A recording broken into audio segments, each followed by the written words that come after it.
காலத்தில் பரந்த விண்ணகத்தில் லூமா என்ற ஒரு சிறிய நட்சத்திரம் இருந்தது. மற்ற நட்சத்திரங்களை விட சிறியதாக இருந்ததால் யாரும் அதை கவனிக்கவில்லை என்று உணர்ந்தது.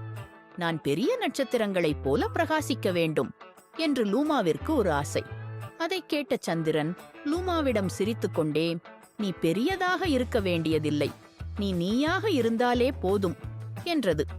சந்திரனின் வார்த்தைகளால் உற்சாகமடைந்த லூமா பிறருக்கு உதவலாம் என்று முடிவு செய்தது.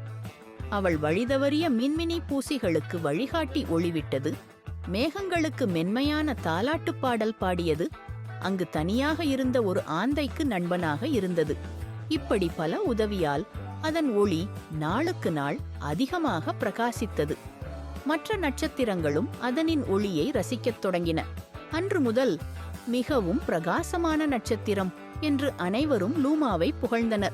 அதனால் சிறிய ஒளியினாலும் உலகத்தை பிரகாசமாக மாற்ற முடியும் என்பதை நிரூபித்தது.